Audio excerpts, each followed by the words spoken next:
ভোটের মুখে আইপ্যাক কাণ্ড ঘিরে শোরগোল পড়েছে রাজ্য রাজনীতিতে। এই আবহে গতকাল কলকাতায় এসেছেন ইডি ডিরেক্টর রাহুল নবীন। সকালে সিজিও কমপ্লেক্সে পৌঁছলেন ইডির অধিকর্তা। ইডি অফিসারদের সঙ্গে দেখা করবেন তিনি। প্রতীক জৈনের বাড়িতে তল্লাশিতে যে ইডি আধিকারিকরা ছিলেন তাদের সঙ্গেও কথা বলবেন রাহুল নবীন। 8ই জানুয়ারি অভিযানে দিল্লির কয়েকজন অফিসার ছিলেন। সূত্রের খবর তাদের সঙ্গে ইতিমধ্যেই আলাদা আলাদা করে কথা বলেছেন ইডির ডিরেক্টর।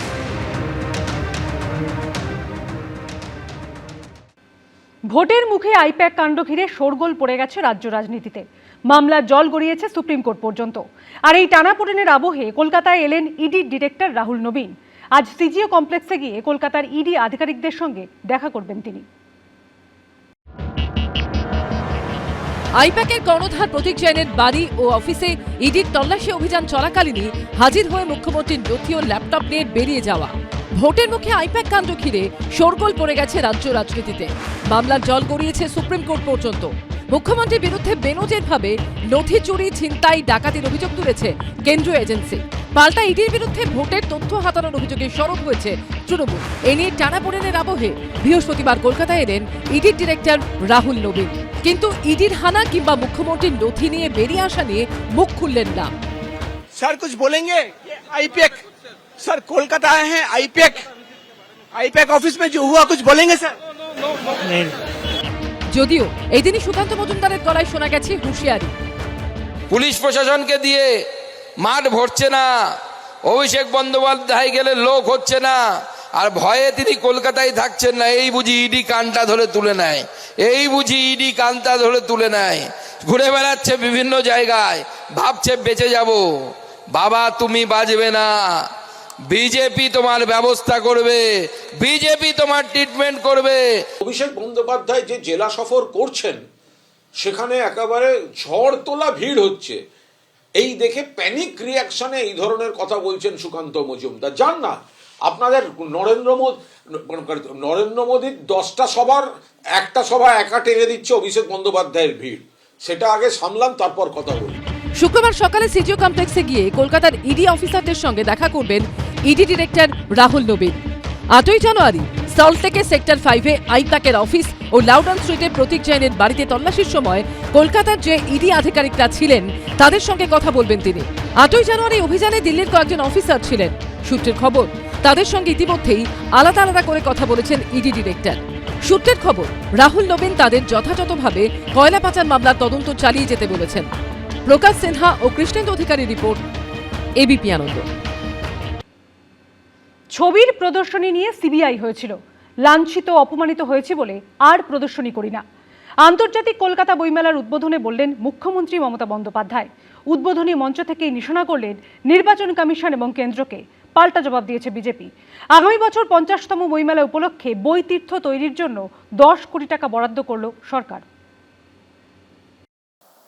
দুটো এক্সিবিশন করেছিলাম, তার জন্য আমার বিরুদ্ধে সিবিআইও হয়েছিল। লাঞ্ছিত মনে হয়েছে, অপমানিত মনে হয়েছে। একটা সময় মুখ্যমন্ত্রীর আঁকা ছবি নিয়ে নানা অভিযোগ তুলেছে বিরোধীরা। একাধিক ভোটের আগে এই ইস্যুতে তুঙ্গে উঠেছে চর্চা। ছবি বিক্রি থেকে তৃণমূলের আয় জানতে চেয়ে 2015 সালে সিবিআই তৃণমূল ভবনে নোটিশ অবধি পাঠিয়েছিল। বৃহস্পতিবার বইমেলার উদ্বোধনে তা নিয়ে মুখ খুললেন মমতা বন্দ্যোপাধ্যায়। দুটো এক্সিবিশন করেছিলাম, তার জন্য আমার বিরুদ্ধে সিবিআইও হয়েছিল। তাও আমি 1 পয়সা আমার জন্য নিইনি, টোটালটাই দিয়ে দিয়েছিলাম এনজিওসদের, স্প্যাস্টিক সোসাইটিকে অথবা গভর্নমেন্টকে গরিব লোকেদের সাহায্য করার জন্য।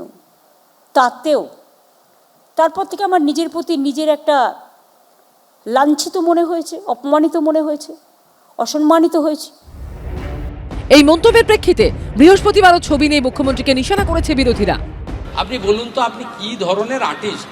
আপনার ছবি 1,75,00,000 টাকায় সুদীপ্ত সেন আর গৌতম কুণ্ডু কিনেছিল। 1,75,00,000 টাকায় আপনি কত বড় শিল্পী? হর্ষ নেওটিয়া আপনার ছবি কিনেছে, সঞ্জয় বুধিয়া আপনার ছবি কিনেছে, মৈয়াং জালান আপনার ছবি কিনেছে। 1 কোটি টাকা করে ছবির দাম ছিল।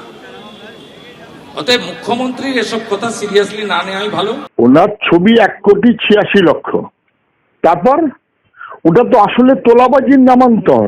এই টাকাটার বিনিময়ে কি পাবে? যারা দিয়েছে টাকা, তারা টাকা দিয়েছে বিনিময়ে পাওয়ার জন্য। কার্যত সরকারকে সামনে রেখে তোলাবাজির একটা ব্যবস্থা। ছবি আঁকুন, ভালো করে ছবি আঁকুন। বিধানসভা ভোটের ঠিক আগে এসআইআর নিয়েও চাপানোতর চলছেই। বইমেলার উদ্বোধনী মঞ্চ থেকে তা নিয়েও নির্বাচন কমিশনকে আক্রমণ করেন মুখ্যমন্ত্রী। আগে নিয়ম ছিল ইলেকশন কমিশন না, জনগণ নির্ধারিত করতেন কে আসবে কে না আসবে। এখন ইলেকশন কমিশন ভোটের আগেই ঠিক করে দিচ্ছেন কাকে নিয়ে আসবেন, মানে মানুষের গণতান্ত্রিক অধিকার হরণ করে। এটা হতে পারে না, এটা কিন্তু সবাই প্রতিবাদ করবেন। মনে রাখবেন, আমার ঘরে আগুন লাগেনি বলে আমার পাশের বাড়িতে লেগেছে, আমি চুপ থাকতে পারি না।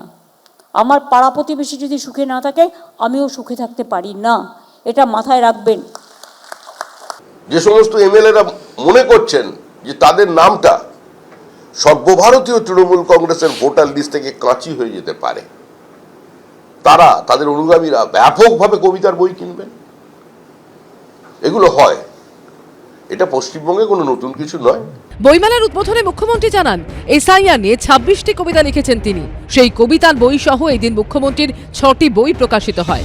এবারের বইমেলায় থিম কান্ট্রি আর্জেন্টিনা, যোগ দিয়েছে চীন সহ 20টি দেশ, তবে নেই আমেরিকা ও বাংলাদেশ। এবছর কলকাতা বইমেলার 50তম বছর। সেই উপলক্ষে মেলা প্রাঙ্গণে বই তীর্থ তৈরির প্রস্তাবে সম্মতি দিয়ে 10 কোটি টাকা বরাদ্দ করেছেন মুখ্যমন্ত্রী। মেলায় রয়েছে 1100টি স্টল। গিল্ডের হিসেব, গতবার এসেছিলেন 27 লক্ষ বইপ্রেমী, বিক্রি হয়েছিল 23 কোটি টাকার। গিল্ড কর্তাদের আশা এবার সেই অঙ্ক ছাড়িয়ে যাবে। মেলা চলবে 3রা ফেব্রুয়ারি পর্যন্ত। গেট খোলা বেলা 12টা থেকে রাত 8টা। আশাবুল হোসেনের রিপোর্ট, এবিপি আনন্দ, কলকাতা। আজ সরস্বতী পুজো।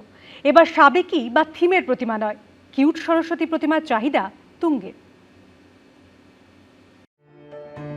বড় বড় চোখ, নরম মুখের আদল, এক্কেবারে যেন ছোটবেলার সেই পুতুল। এবার সরস্বতী পুজোয় প্রতিমার এটাই নতুন ট্রেন্ড। প্রযুক্তি আর কৃত্রিম মেধার যুগে তাল মিলিয়ে বদলেছেন বাগদেবীও। সোশ্যাল মিডিয়ায় এখন নতুন ট্রেন্ড কিউট সরস্বতী, তাতেই গা ভাসিয়েছেন 8 থেকে 80। পটুয়াপাড়াতেও এই কিউট সরস্বতীর চাহিদা তুঙ্গে। এআই জোয়ারের জল এসে পৌঁছলো কলকাতার বিভিন্ন পটুয়াপাড়ায়। পটুয়াপাড়ার নতুন ট্রেন্ড কিউট সরস্বতী। চাহিদাও আছে, খুব চাহিদা আছে, আরো চাইছে। আমার তো এখান থেকে তো প্রায় 20 কাস্টমার ফিরে গেছে, বলছে টাকা দিচ্ছি বানিয়ে দিন, বা টাকা দিচ্ছি এটা দিন, 500 টাকা বেশি দিচ্ছি এটা দিয়ে দিন। সরস্বতী পুজো এসেই গেল, দম ফেলার ফুরসত নেই মৃৎশিল্পীদের। দাম বেশি হলেও অধিকাংশ ক্রেতারই ঝোঁক এই কিউট সরস্বতীতে। যুগের সাথে তাল মিলিয়ে এআই একটা ব্যাপার এখন একটু চলছে, তার সাথে এবার কিছুটা মানে পুতুল ডল টাইপের কিউট সরস্বতী, এই ডিমান্ডটা এখন খুব বেড়েছে ইদানিং। সেই এতেই তা মানে যারা মানে ইয়াং ছেলে, তারা এই ধরনের সরস্বতীটাই বেশিটাই পছন্দ করছেন। ভক্তি, রীতি, সাবেকিয়ানার সঙ্গে আধুনিকতার মিশেলে এই কিউট প্রতিমা এবার সরস্বতী পুজোর বাড়তি আকর্ষণ। শিবাশিস মৌলিক, এবিপি আনন্দ। এবিপি আনন্দ, এগিয়ে থাকে, এগিয়ে রাখে।